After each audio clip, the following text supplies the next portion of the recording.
Okay, so we are live. Welcome, community. Welcome, everybody, to this Tuesday afternoon slash night, maybe morning, depending on from where you're tuning in. Today we have a really special talk about unlocking the power of product management skills with Alexandra Ciobotaru from Maersk. We're very excited about it. Uh, Before everything, I will be your host. I'm Andrea Lopez, and I work as a junior growth marketing manager for product people. I've been working marketing for around 2 years, and before that, I did a year in business development. I'm basically in charge of everything related to social media in product people, content creation, and data analytics. So if you've seen us on LinkedIn, if you've engaged with any type of our content, then the person behind it's me, and of course, all the team. What do we do at Product People? In case you don't know yet, we work as end-to-end product managers, product leaderships, and product operations, and we have around 40 in-house product managers. And also a big part of Product People is our community. It's one of our pillars. So we like to curate free events and talks for our PM community, which is around 30,000 members right now. So before starting Alexandra's talk, we want to get to know you better. So we prepare a poll. If you're streaming from Zoom, you will see the poll shortly on screen. If not, feel free to type your answers in the chat. The first question to the poll is, for you, what is the most important PM skill in your view? Option A is problem solving and critical thinking. B, effective communication and collaboration. C, user empathy and understanding. And D, data analysis and decision making. And then as a second question, we have, which of your PM skills have you found most valuable in the non-PM area of your life or career? A, time management and organization. B, communication and collaboration. C, problem solving and decision making. And D, leadership and teamwork.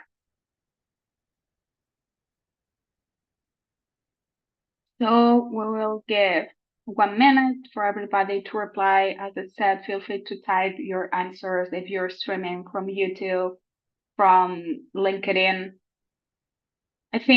Personally, I think the talk of today, it's very interesting also to get these skills that can be applied in other areas of your life. And here we have the results. So for option A, the most voted one was B, effective communication and collaboration, followed by A, problem solving and critical thinking. And for question number 2, the most voted was also B, communication and collaboration.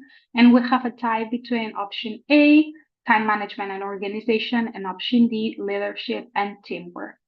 So I'm sure Alexandra is taking notes from the answers, and let's see how it goes. So as I was saying, today we have Alexandra Ciobotaru. She will be talking about unlocking the power of product management skills. And while Alexandra, I give the floor to you. It's your time to shine. So I will be sharing my screen. And the floor is yours. Fantastic. Can you hear me? Yeah. Okay. Welcome, everyone. It's great to see those of you in Zoom. It's really amazing to be doing this on a Tuesday afternoon and see that you'll also join us for this presentation. I hope we get to engage towards the Q&A and discussion part also on your experiences. But today we aim to give each other some advice and also share from our experiences how we can grow in our PM career, but also how to use those skills for other areas of our career development.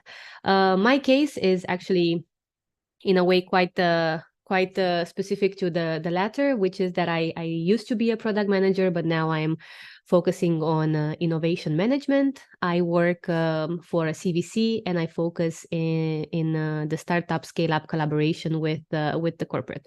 I'm going to go a little bit later into the details of what exactly is it that I do.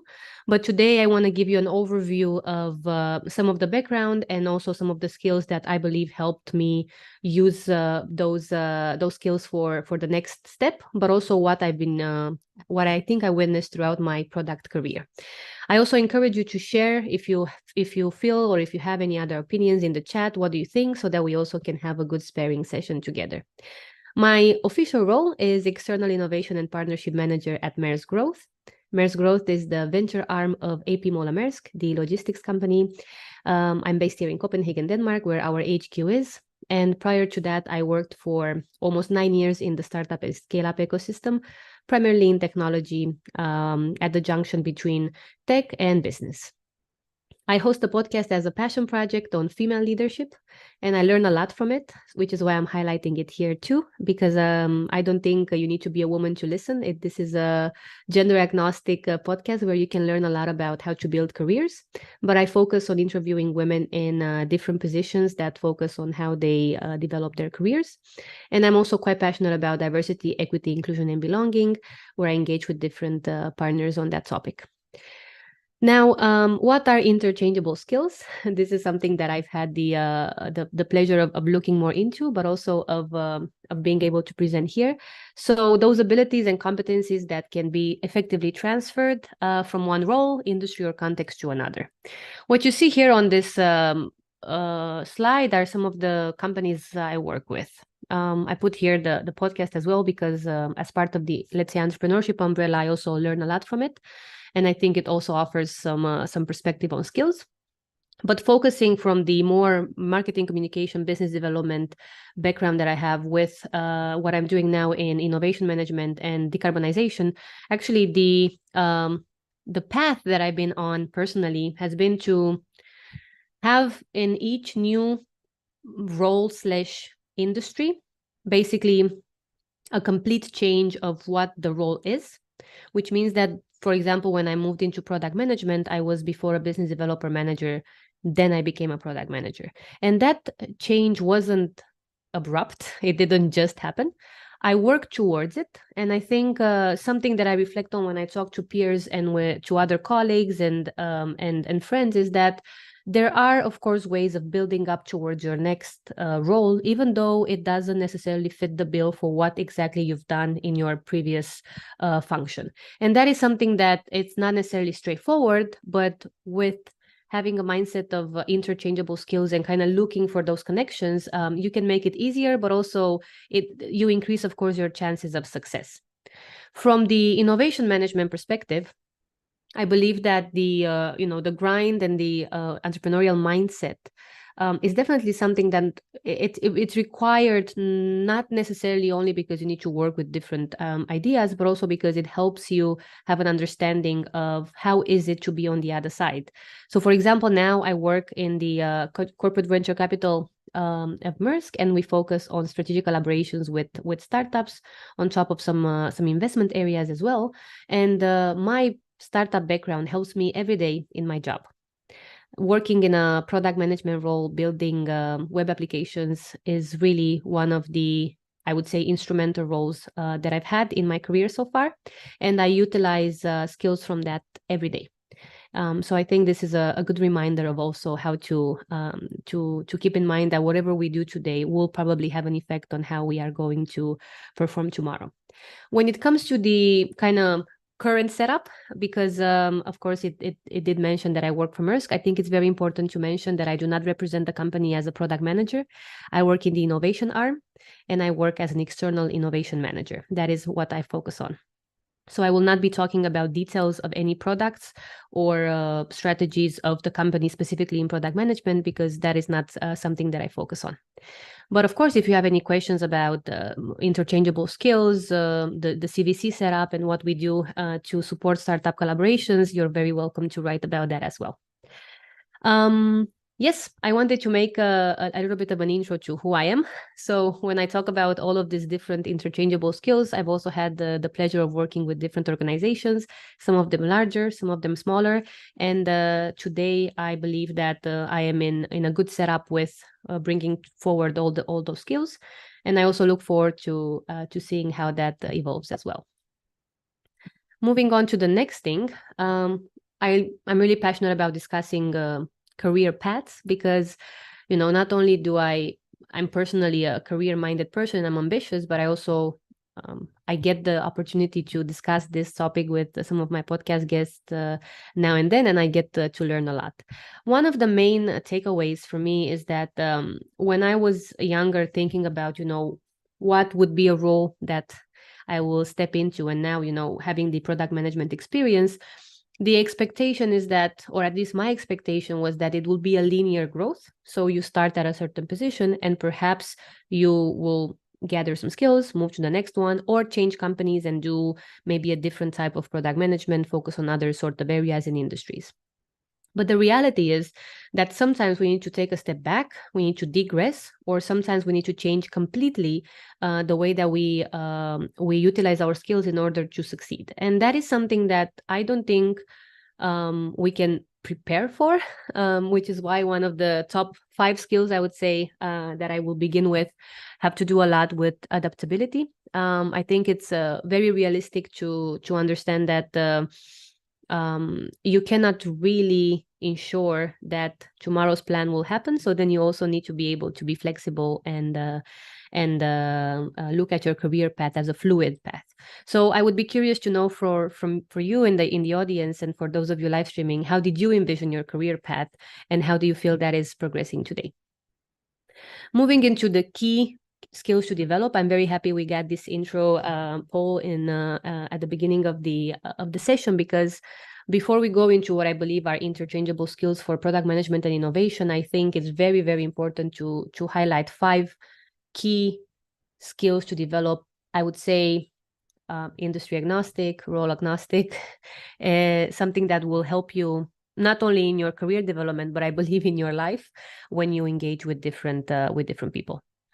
Communication is, I would say, is number 1.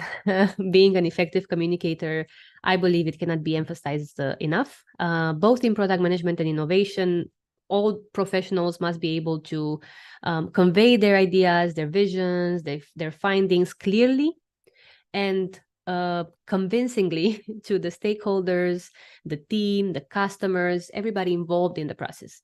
And this ability is basically the ability to present ideas and even write persuasively for proposals, for different documents, but also in engagements within your team.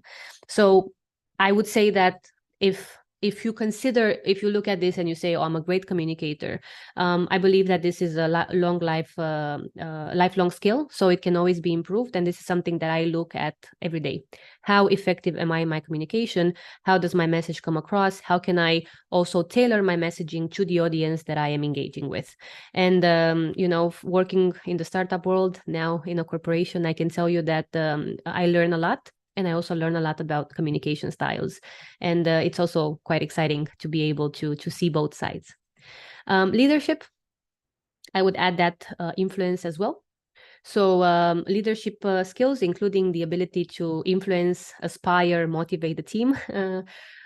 Without formal authority, that's also a very important point. I would say it's very valuable, no matter what sort of role you are in, but especially in both product management and innovation. I would say that strong leadership can really drive product management, product development projects forward, and likewise in innovation, being able to have the needed setup to succeed requires you to have strong leadership skills, and also to know how to sense the room and discuss some of the topics that are important to prioritize. Critical thinking, some of you mentioned that in the poll as alongside communication. I'm very happy because critical thinking, I believe, is essential. And it, of course, has to do also with assessing problems, opportunities, also developing some creative solutions. But when it comes to critical thinking overall, being able to, I would say, look at things and understand that there are different facets to it. And there might be a direct way of approaching the solution, but you also need to be aware of all the other opportunity, all the other options, and assess them before you make the final decision. I believe it's really, it makes a difference between simply going in for what you believe is right versus having more data to support that. So definitely a point that I'm emphasizing really strongly today. And then adaptability, I mentioned it. I think that generally the business landscape is evolving. I mean, what we're seeing in the last 6 months with AI and the way that we look at how we work, I think it's, being able to adapt to those trends, but also don't get lost in the details, but focus on, okay, what can I learn about this and what am I supposed to know versus what it's okay to just be aware of. But of course, balance the need for constant knowledge and then engagement. It's really key. And that's when adaptability, I think, plays a very, very important role. Obviously, within the business setup, there's also differences in market conditions, customer preferences, emerging tech, market disruption sometimes. So, adaptability is also a key business skill that we're being emphasized in both in startups, but also in the larger companies. And lastly, strategic thinking. Very important. I put it here because I realized the importance of aligning on a strategic level and having the helicopter view in the past few years, when I've been more and more working with leadership teams. It's very important to align strategically and to have, I would say, a overview mindset when you start engaging in projects, because you also want to feel this sense of accomplishment. And oftentimes, if it's not aligned with a larger strategy, then your work can also feel that it's not really being immersed into what you are seeing happening. And that can also give a sense, of you having less impact, when the reality is that if you are strategically aligned and you think strategically about some of the situations, that can be overcome. It's not easy, but I think that if you have goals, you develop roadmaps, you align your strategy with the broader business objectives, that is possible. And it requires, I would say, a little bit more proactivity sometimes from the PM side as well, especially in a business setup where those goals and objectives are not necessarily clear, or they're not necessarily coming forward with each quarter or after each sprint. Going now into some of the specific skills. I think I will not keep you more than 10 minutes from now on. I am a fan of really straightforward information, so I will speak more, and then I welcome your questions and reflections as well. Product solution vision. I think this is something I learned from product management that I can apply in my current setup now. And it's really key to starting to engage with some of those solutions out there that we have to look out for. As a product manager, but also as an innovator or innovation management professional, you should have a clear product vision. And by that, I mean that, having a long-term goal for what the product or innovation should achieve can really make the difference for your efforts.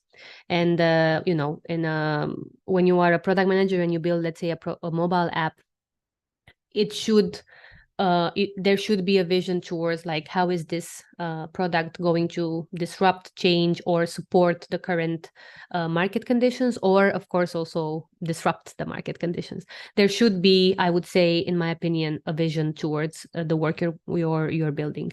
And this is not something that is necessarily straightforward or easy, or something that maybe exists when you join or when you are in a certain setup. But I believe that long term, it's really a good skill to develop, and it can help in other areas of your development as well. Feature prioritization. This is in product very important, but prioritization overall, I think it's really key. Improvements are really key. So being able to prioritize what needs to be done versus what is a nice to have. For me personally, it really changed the way that I looked at my role in product management, but also now in innovation management. Because sometimes you are in discussions where everything would be ideal, but realistically, there's not enough time, resources, or the current context does not allow for us to have the ideal solution in place. So we need to prioritize what is a must-have and what is a nice-to-have. And personally, I consider myself quite strict on that. So whenever my style of engagement is also that I ask this clarification question from the beginning when I engage in any project. And my experience has been that it helped, because it also sets the tone for the discussion that, of course, we have a vision and of course we have a ideal solution in place. But to move forward, we need to also have our priorities set straight. And this is usually welcomed as a mindset, because then it also helps things move forward. Risk assessment, another one that I would mention on this slide. You need to, in product, realize your risks and also mitigate them. And it's the same in innovation when you work with many stakeholders and when you're trying to bring forward a new idea or solution. There needs to be a risk assessment before engaging. And that is not necessarily something that, of course, you will know from the beginning all the details of, but ideally, before you make a final decision, there has been some discussions about what are the risks in engaging, and also what happens in different scenarios. And I would say it's healthy to consider all the scenarios that can happen. It also puts you in this problem-solving mode, where ideally you make some contingency plans as well, and it can only, I believe, help the setup. Especially when you build web apps or software as a service platforms, the idea of integration and the idea of having plan Bs if things don't immediately integrate, or if what you committed, what you plan to commit will not happen in time. I think that's another key thought that I have from working in product management. Having these discussions and realizing that there are risks in development, I think it's very important. And there are also solutions. There can also be solutions that will be, for a period of time, replacements for what we're trying to achieve. But having those discussions is very healthy, I believe. Next one, user feedback and integration. And I would also add here empathy, that was mentioned in the poll as well. I would say that both product managers and innovation managers also should have the skill of gathering and incorporating user feedback into the development process and projects. I believe everybody in this call and everybody who working in project management works with user feedback and with user testing. So there's probably not a novelty here that it helps in any other environment. And I would say that also in a product roadmap, it's important to have the time for it. But realistically, also in innovation management, we should plan around that as well. And it's not necessarily, I learned that even though it's well known, it's not necessarily planned in the roadmap. So it's not necessarily that we know that from A to B, we also need to have a few days or 2 weeks of testing with I would say, depending on the way you want to do this, with a small group representative of your target audience. I would say that having this on the must-have list, especially when you launch a new product or a new feature, it actually really helps overall your success, and it can also help you in other circumstances. Of course, prototyping, developing the minimum viable product, a skill that you can use, I believe, in many other situations, because when you propose a solution and when you're having intense discussions about opportunities, testing it and prototyping very fast is really effective to also move forward in some decision making. Otherwise, you're currently balancing should, could, would we, and then having this skill also helps you move forward faster. Of course,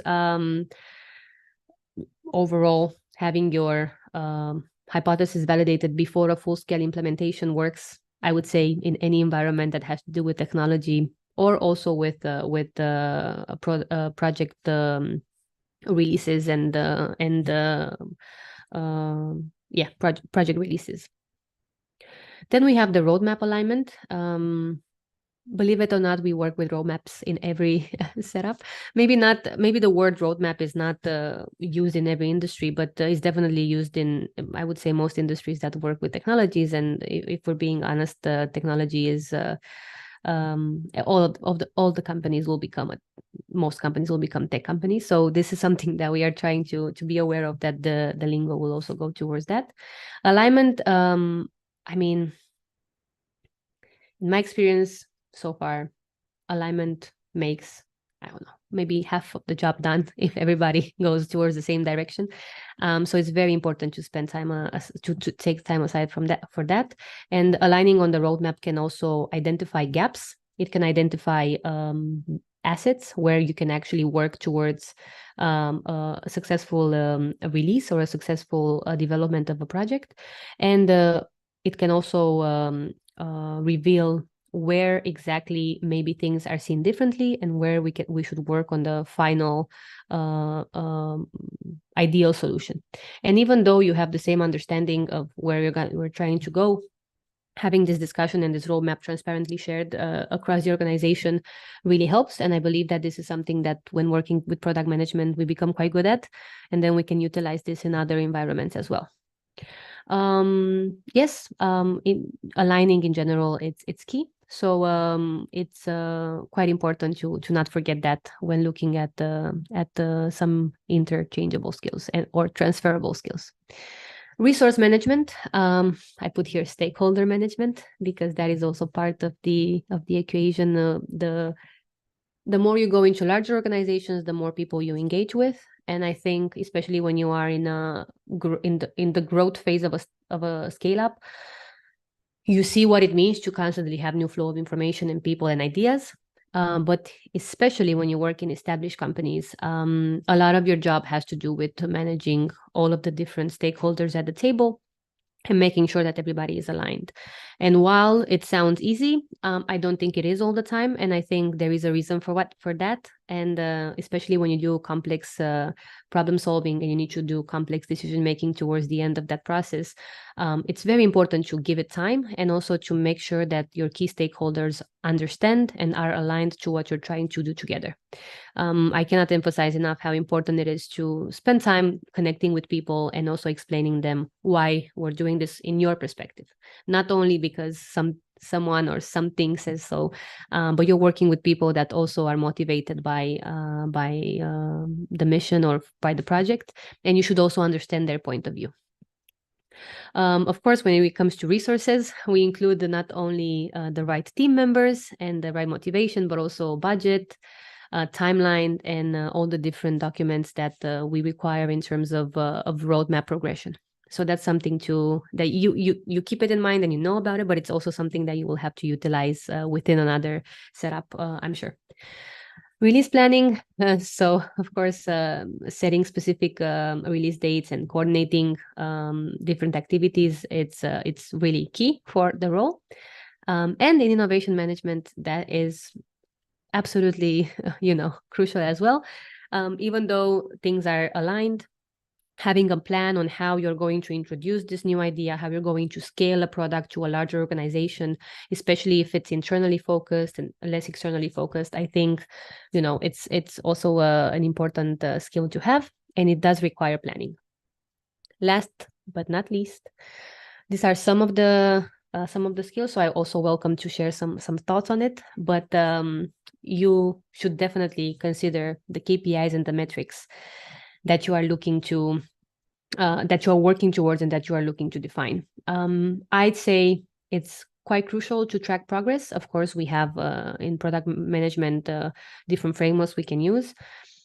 When we work with different projects, of course, depending on the project, we have certain KPIs. But in general, when you work with new tech and emerging technologies, it becomes harder to have very specific KPIs, but then you work within the project scope that you deliver. So then you, I would say, tailor the KPIs to that. Now, for example, in product management, you have KPIs such as user acquisition, retention, revenue. In innovation management and in general in collaborations with also different stakeholders, there's a big focus on measuring the impact. And that is not necessarily straightforward, which is why it requires you to have a strong focus within the team and within the setup on how to track and what are you tracking to ensure success. I would say that success criteria in general in any planning and any roadmap planning should be a must, not a nice to have. Success criteria are important, and going back to the stakeholder management, it also ensures that everybody has similar expectations, or at least within the same scope of why you're doing what you're doing and what is the impact that we are looking to get out of it. And with that, I have my last slide where I encourage you to add me on LinkedIn because I'm quite active there. And I put here a link to my podcast in case for any of you is interesting to listen to some of the speakers talk about their experience. I hope you've enjoyed this short but sweet presentation, and I look forward to having some discussions now with all of you in the chat. I will stop sharing now. Thank you, Alexandra. That was really, really valuable. Let me share my screen. Okay, so we'll start the Q&A now. And first of all, feel free to drop all the questions if you're streaming from Zoom and the Zoom chat. If not, if you're streaming for other platforms, also feel free to drop your questions there. We will be gathering all of them and asking them to Alexandra. And in the meantime, while we gather the questions, we want to introduce you a bit to product people. So as you might know, we're a product management consultancy, and that sometimes comes with certain questions like which are our most use cases. We usually have three of them. The first one is the classic one, I would say, like interim or fractional product managers, and that works for like covering permanent positions, parental leaves, or important or urgent initiatives, like driving product discovery, or if your startup received like sudden funding, that's when we come in. Then our second use case is a product coach or consultant. We can coach your product management team to appraise skills, and we can also like create and streamline processes, programs, hyper growth or scale. And the third one is about product discovery. This is one we've been engaged in the past too, like running a low or no code pilot / MVP or discovering the next impactful initiative. With our use cases, it also comes what we're not doing. So we like to define and limit the scope. And that means that we're not recruiters and we won't source candidates, but we're happy to share your role with our community for free. So if you have any position that you like to cover, feel free to send it over direct message on LinkedIn to our product people account. We're also not a freelance marketplace. That means that all our product managers are interim and full-time in our payroll. They join after completing our step-by-step process, and we run like 360 feedback sessions every 1 to 3 months. And also, we're not a development / design agency because we specialize in interim product manager, but we know great professionals. So it's something that you're interested in. Also, let us know. Here you can see some of our B2C clients like Zalando, Tier, Depal, and Douglas, Back Market too, and some of our B2B clients like Client, World Health Organization, and Alira Health. So here you can read some positive feedbacks from our clients about how we onboard fast and we align teams and we overall like bring value to the company. And some of our stats, until now, we have 200 cross-functional teams supported from Series A startups to publicly listed companies. We are 42 in-house product leaders and product managers, and 62% of the women in the team, and 62% women in leadership. So because we have a strong bias to promote from our within, and we prefer skills before CVs. Here you can see us, all of us. And now it's Q&A time. Also remember we are hiring, so if you would like to see our open roles, feel free to scan the QR code. And also we've recently launched our newsletter, so there you can receive inspiring product stories, and you can subscribe also using the QR code. So um, Amelia Greco from LinkedIn asked you, Alexandra, how important is project management for a product manager? Hi, thank you. Well, I believe it's quite important. Of course, I would say, don't, the two are not the same, so don't confuse them. But when it comes to managing deliverables, I believe that if you have strong project management skills, it can really support your product management career. And I can say that in the current setup that I'm doing, there is a lot of project management, more than product management that I'm experiencing at the moment. I use a lot of the product management skills in scouting and assessment, and in setting up criteria for success.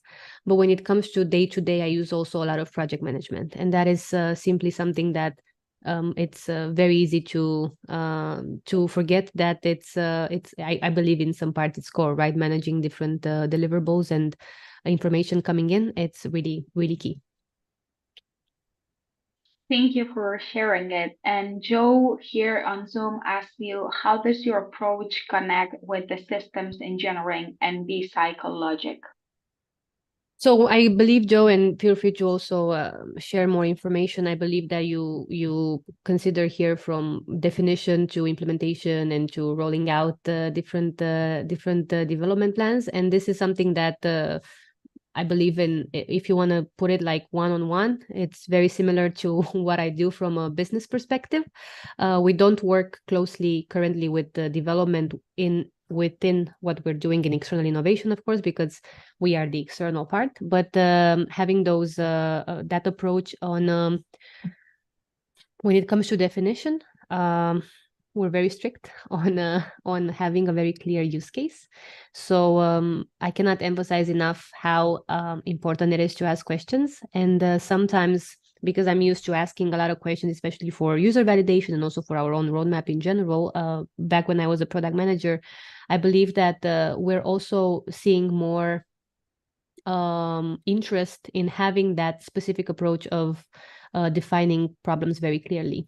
And this can only help, in my opinion. But of course, sometimes we are able to get the information straightforward. Sometimes we have to wait more, or sometimes there are areas where we need to work with the information that we have. So I would say that there's this adaptability there as well.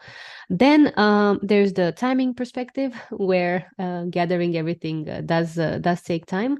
So we also create, I would say, a realistic timeline. And this is something that I personally work a lot with.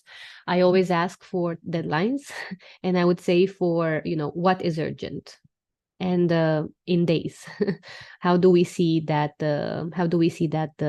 information flow, and what does urgent mean versus what does a good timeline mean versus what is something that it's not urgent. And I think having this time perspective on everything we do, it's still very, very relevant.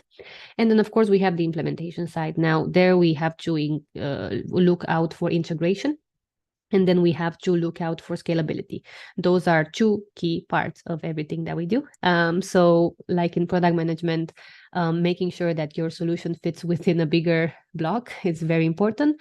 And also that your solution scales beyond the use case that you tested it with. This is absolutely key. And I would say that I personally am more prone to ask scalability questions from the beginning of an engagement rather than wait until we have a very particular use case, because my interest is also to understand how can I support everybody that I work with to make this a big success. And usually within the setup that we have, success means scaling and being able to roll out global solutions. So this is something actually that's core to what I do when I assess the opportunities. I hope this answers the logic, but the question about the V-cycle logic, but also feel free to ask more. Yeah, so I had a couple of comments. Yeah, so thanks. I think scalability is really important, of course, from the beginning, so you don't start with a crippled solution, right? Um, when I ask about the V-cycle, it's more about the challenge that is, so if I understood well, you stand in the input side of the innovation. You have to identify what is of value to a potential segment, a potential set of pool of users, so to speak, and transfer that to the implementation teams, right? Um, and does that mean that, so how do you control the process from then on? Because um, I guess you will have a certain description for the use cases. Do you also translate them into more technical requirements? Or do you leave it at the use cases and leave the engineers to translate? Because over there, already there you lose some of the control, right? And once the implementation goes forward, of course, the V-cycle is about the verification and the validation of that implementation. So are you there present as well? Are you able to keep the teeter to the original needs, let's say? Very How good do you manage question. that challenge? Very good question. Maybe I go first within the, I would say, scope, and then I would go into the process. So generally, the scope of working, for example, in this setup that I have now with innovation management differs from product management, that you are not on the daily operations as much as you used to be. So that's why the stakeholder management, resource management bit is very important, because you become the connector of everything without needing to be present, or without, obviously depending on how big your product organization is, without needing to be also part of the release or milestones plans. We are mostly, in the current setup that I have, we are mostly part of the milestones meetings, and we are also part of the assessment phase. So when you talk about how do you ensure that you translate the use case into tech requirements, that is actually for us pretty straightforward, because the way we work is with what we would call a working group. So personally, I have some knowledge of how implementation works. I have another colleague that have some knowledge onto how a specific area of the company works. And then we make our own, I would say, first assessment. But then we also have a working group where across different functions in a large organizations, you have experts within each field that can say, okay, this is a flag, this is something that I've noticed that we should be looking out for. And that can include, enterprise architecture, it can include cybersecurity and so on. That's something that each company can decide for its own. So in that case, there is, I would say, quite easy collaboration, because you know that each of us have a specific role to attend to. Then it comes the implementation phase, and it's very important to note that the way we work is pilot-based. So no matter what we scale or what we plan to roll out on a larger scale, we start with a proof of concept. And that is key for us to validate what we believe is the right solution, and how we believe it can fit into the infrastructure that we currently have. If that is validated, it's great, and then we can talk about next steps. If that it's invalidated, that's also great, because then we learn how we are not supposed to do it. And that's why what we do is basically at the junction of how we believe innovation can work in a large company. On that note, also, to your question, I think it's important to make the difference between internal innovation and external innovation. I personally work with bringing in other solutions within the company, but we also have colleagues that work on building solutions in the company. And those are two different avenues for our efforts. They're separate. Of course, we know what the other is doing, but we don't work closely on the projects. Great. Yeah, thank you. Thank you, Joe, for asking. We also have a question here in Zoom from Nina. I'm going to read it, but remember all that you can unmute yourself and ask yourself if you feel comfortable. From Nina, we have, in your experience, what should a roadmap include? And should you have different content for different stakeholders? Yeah. Well, the roadmap question is very broad because obviously it depends on what your project is or what your strategy is. But on our roadmap, we work with milestones. So we work also time-based, and we work with milestones from what an ideal solution would be to what would be the different milestones in order to get there. And then we look into dividing that into features / smaller products. When it comes to let's talk more high level. When it comes to how we develop, for example, a roadmap for a new product or area, we definitely look at what is the ideal solution. And then we see what capabilities we have internally and what capabilities we need externally. Because I work in a logistics company. We are, of course, tech charged, but we also have other areas of the business that progress, right, and need to develop as well. So we are aware that some of the things that we do will be developed internally, and some of the solutions and maybe integrations with other products will be will come externally. And for that bit, when it comes externally, by the time we get there, I would say that the must-haves and nice-to-haves and prioritization on like where does it fit on the roadmap and what is it that we want, it's pretty straight, meaning that we have information that is relevant enough to start engaging on with our ecosystem and start scouting and start finding the right solution. Then, of course, you ask if you should have different content for different stakeholders. I think absolutely, when it comes to the area you engage with, there needs to be research on what exactly is it that you bring value to the team that you're engaging with. Because when you do innovation, and this is also something that maybe I only talk on behalf of our team, but I have the privilege, I would say, to also engage with some of my peers, and I really admire what they are doing. I think we all strive to bring the best solution to the surface, and we know that the best solution for a specific problem doesn't need to be developed internally, which is why we also believe that being active and being a partner for innovation means that we need to partner with other people and with other startups and scale-ups in this case, right? So I think the understanding is there. And then there comes the integration, which means that by the time we need to to engage with different stakeholders, we need to explain the value proposition. We need to explain in details the process.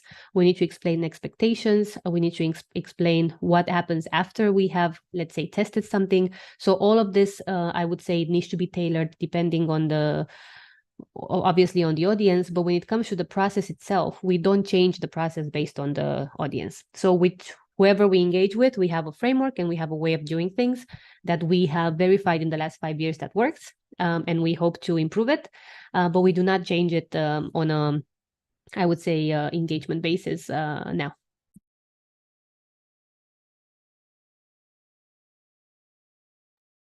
Sorry, it took me a while to unmute in myself. Thank you, Alexandra, for sharing your answers. As I said, Nina, if you want to ask something else, feel free to unmute yourself. And if you don't feel comfortable, use the chat.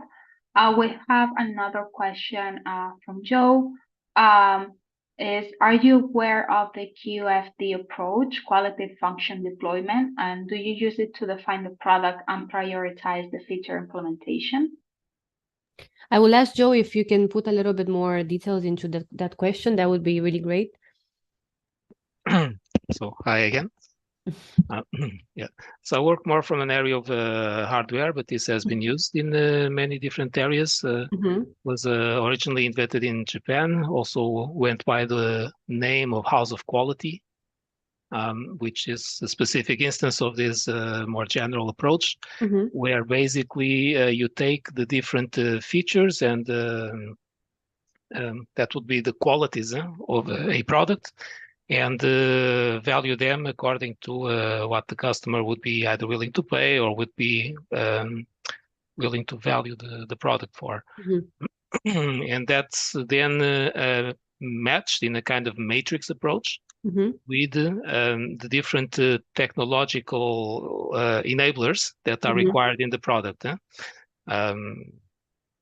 And I don't know, maybe as a quick example, if you have a laptop and it should have like a mouse pad, like a pad, but also a tactile pad, but also a tactile screen. Then, of course, you need in the screen the technology, yeah? And this becomes one element for the engineers to work in the development as well as in the production. So all the different disciplines align around that. And of course, that allows the very important thing to really check what's going to be the impact cost-wise and project-wise for implementing all those features. And if we need at some point to leave some behind or to rethink what's going to be this MVP, then you can work with those prioritizations, which depend on the value the customers put in on it, but also depend on how much it costs the team and the company to implement them. So that's kind of the basic logic about it. And I mean, of course, well, maybe you'd use it in a different name as well. That could be. So that's my question, because I think it's a very elegant way to approach it and to have this bridged with engineering. But not. I just wonder how many people are kind of aware of this, basically. Yeah.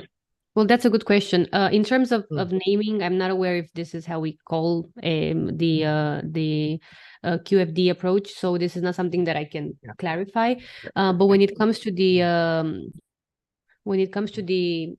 quality approach, I think you mentioned something very important, and that is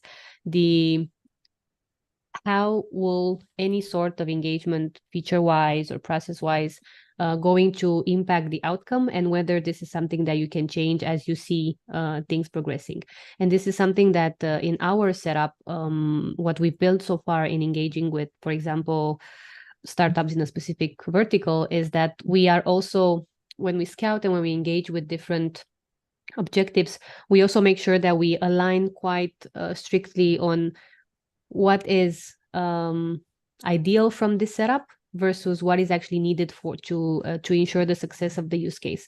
So, for example, if we realize that something we thought will work, in practice it doesn't work as we expected, we actually have the flexibility with our partner, most likely, to change things as we progress. And this is, of course, something that will happen in this case that you've explained, for example, more technically. And I would say that really depends on the use case. So there's nothing really that I can mention right now that would make a difference in terms of how we implement it directly.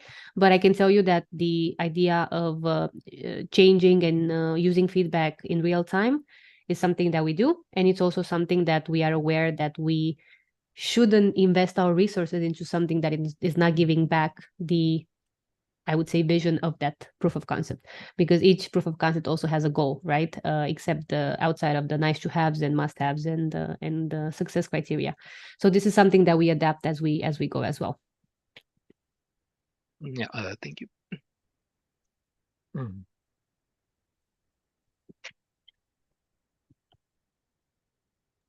Do we have any other questions about the I don't know, movement of also in terms of roles development and in terms of interchangeable skills? Have you noticed that there's a specific set of skills that have supported you, or do you notice something related to engaging with other teams, something that helps you in your everyday life?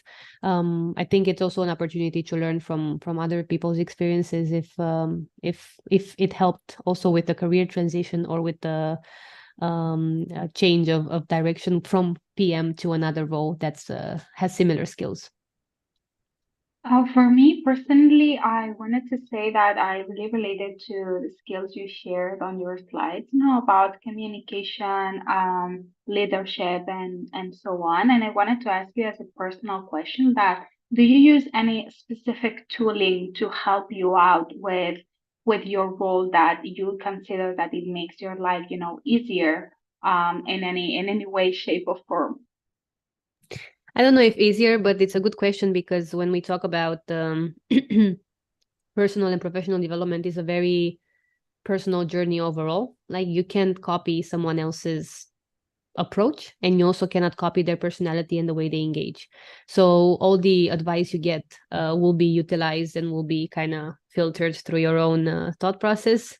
And this is something that I think we are all aware of. And our styles won't necessarily fit all the time, or they won't be the same, but we can still work together.